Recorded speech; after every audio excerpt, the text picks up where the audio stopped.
pouquinho da tua carreira como pesquisador. Você fez antropologia. Sim. E aí o pesquisador, o que pode fazer? Pesquisador pode dar aula também, pode fazer pesquisa, pode fazer projeto. Fala um pouquinho pra gente, pra quem já é da antropologia, pra quem tá pensando de entrar na antropologia.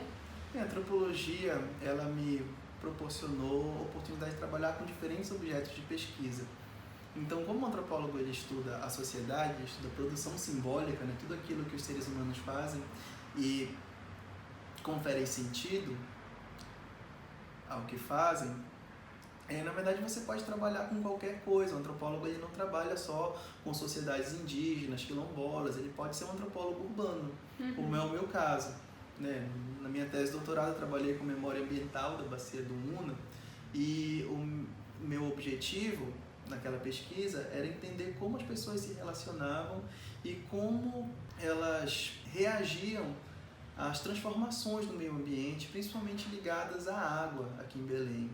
Né? Então eu fui morar na beira do Canal do Galo e eu conversava com as pessoas que moravam ali, com os meus vizinhos, para saber como tinha sido a experiência delas, né? Chegando no local, construindo as suas casas e como que elas reagiram à política pública que foi implementada, que foi o Projeto UNA, né? Consiste na retificação dos antigos igarapés, na sua transformação em canais. Então, essa minha pesquisa ela se conecta com tudo que acontece hoje na cidade de Belém em termos de saneamento básico e da falta de saneamento básico também, porque em grande parte da cidade os alagamentos, né, por transbordamento de canal são por deficiência nesse grande projeto, certo. Que é o Projeto UNA.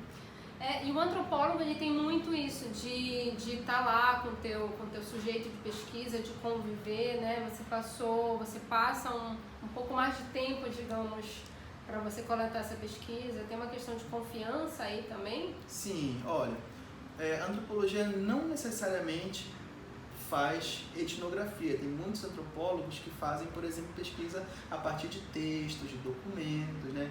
Mas um método da antropologia que é tido como método antropológico por excelência é o método etnográfico, que consiste justamente nesse contato mais prolongado com os sujeitos de pesquisa, de forma a você construir um determinado olhar, ou seja, você falar sobre o sujeito com ele, da perspectiva dele, não ser um olhar externo, você não falar sobre o outro, mas você falar com o outro. Sim. Isso é que eu acho bonito. E aí dentro da etnografia existe um procedimento, uma técnica de pesquisa que é a observação participante, que é justamente, como o próprio nome diz, é uma observação que está para além da exterioridade, né? Você está lá dentro, você está convivendo com as pessoas, você está experimentando os mesmos processos pelos quais elas estão passando, né? Quer dizer que você vai se tornar nativo, mas que você vai exercitar sua sensibilidade para ser afetado pelas questões que afetam essas pessoas. Muito bem. Gente, o Pedro também morou em Porto Alegre. Como foi isso, Pedro? Essa experiência foi alguma coisa de doutorado de sanduíche? Foi durante o mestrado? Como foi esse teu período em Porto Alegre? Olha, o meu orientador aqui na UFPA, ele é gaúcho, né? Então ele sempre me incentivou a ir para fora, daqui de Belém. Ele queria que eu fosse orientado pela orientadora dele, lá na URGS, né? Então eu fiz a prova do mestrado, passei no mestrado em Antropologia Social da URGS e logo em seguida, quando terminei o mestrado, eu fiz a prova do doutorado e passei. Então, ao todo, eu passei 4 anos morando em Porto Alegre. Aliás, 4 anos não, 3 anos morando em Porto Alegre. Né? Então 2 do mestrado e 1 do doutorado, aquele ano do doutorado que a gente faz as disciplinas, né, para depois ir pro trabalho de campo. Aí depois você voltou para cá? Sim, voltei para Belém, passei 1 ano aqui em Belém, fazendo trabalho de campo, escrevendo projeto de pesquisa, e aí depois eu fui para os Estados Unidos, eu fiquei em Athens, no estado da Georgia. Doutorado de sanduíche? Sim. Então você fez o mestrado e o doutorado na URGS, Isso. Você já foi morar lá para Porto Alegre, e depois Exato. Você ainda foi fazer o sanduíche nos Estados Unidos. Isso, bons tempos que dava para fazer sanduíche. É verdade. Você recomenda isso para as pessoas, para quem está na faculdade, de pensar em fazer mestrado, doutorado, para seguir uma carreira acadêmica, para já pensar em ir para outro estado ou quem sabe para outro país? Isso é legal? Você recomenda?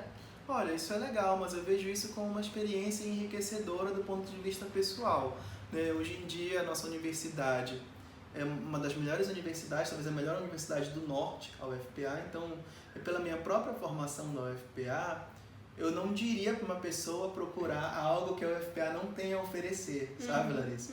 Eu acho que a UFPA tem muito a oferecer, tanto na graduação, quanto no mestrado, quanto no doutorado. Mas se a pessoa se sentir compelida, né, tiver o desejo de mudar e conhecer uma outra realidade, né, sair da sua bolha, digamos assim, por mais que você vá para uma bolha acadêmica em outro lugar, mas ainda assim é uma mudança de perspectiva, eu acho muito válido. É interessante a gente ir para a Europa, ir para os Estados Unidos e olhar para eles com um olhar antropológico também. Eles vêm para cá estudar a gente, eles não fazem trabalho de campo lá. Eles acham que a antropologia é só nos países em desenvolvimento, né? E a gente vai para lá, a gente tem essa oportunidade de transformar eles um pouco em nosso objeto de pesquisa. A gente devolve na mesma moeda. Né? Porque o nosso olhar ele vai ser sempre um olhar de estranhamento, um olhar que faz perguntas, né? Um olhar que procura enxergar as diferenças aparentes, mas também as semelhanças profundas, né? Muito bem, então você já está numa carreira de pesquisador, de professor, de músico. Você pensa que é tranquilo você ter assim uma multicarreira, você de repente você pensar até em outras coisas? É tranquilo isso, você escolher várias coisas, você não ficar tão preso em uma só escolha sua? Então, eu sempre digo que tem duas entidades que governam a minha vida. Uma é a CAPES e a outra é o show business.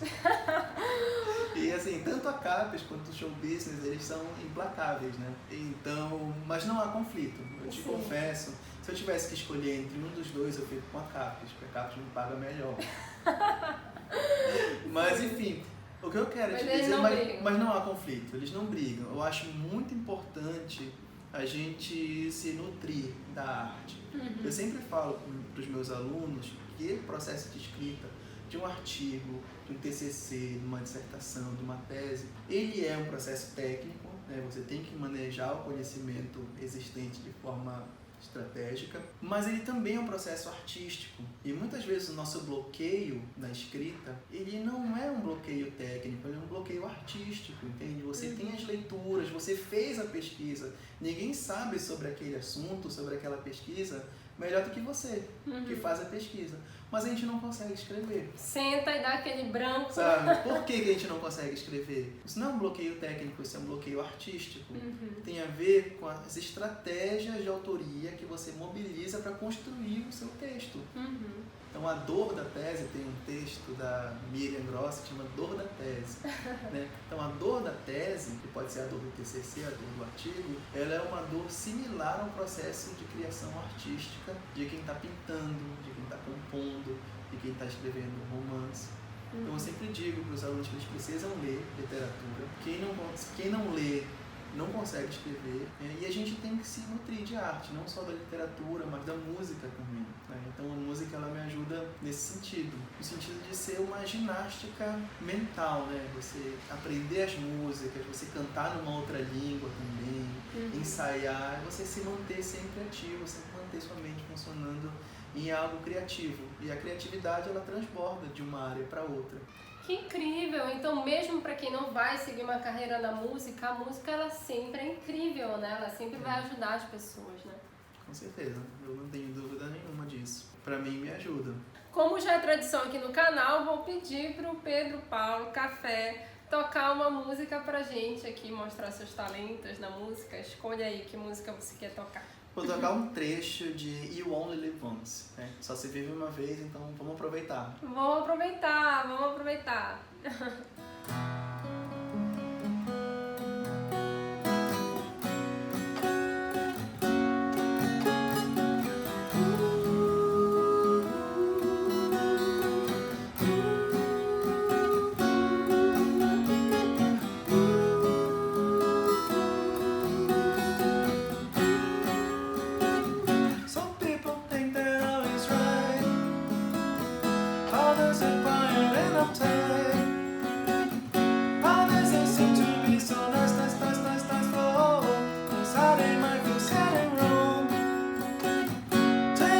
different attributes.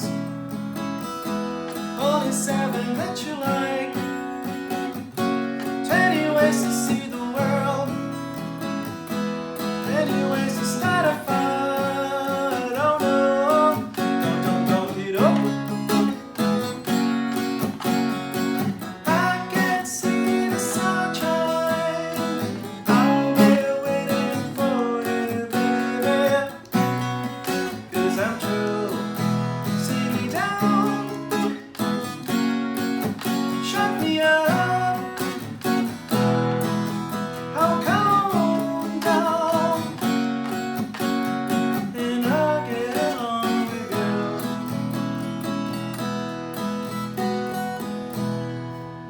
Muito bem! Muito bem, muito obrigada! Obrigada Agradeço, por ter Larissa. vindo, foi ótimo o papo aqui, foi ótimo os bastidores, né? O café, o lanche vegano desse O café, tem que ter um café, Tem que ter né? um café, gente, que o nome, o apelido dele é café, quase o nome, é até difícil chamar Pedro Paulo. Pedro Eustácio Valadares, Pedro é meu nome Eustácio, artístico, né? sabia disso? Nome artístico, eu sei. Muito obrigada, espero que tenham gostado, tenho certeza que tenham gostado. Vou deixar também o Insta, posso deixar o Insta? Eu não tenho mais Instagram, Ah, mas não tem pode mais. seguir o Bonus Track underline Belém. Vou deixar aqui na descrição e aí vocês podem seguir, podem ir, quem estiver aqui em Belém, em outra cidade, que ele for tocar, pode seguir e ir lá no show presencialmente, tá bom? Beleza. Um beijo, muito obrigada, até o próximo vídeo.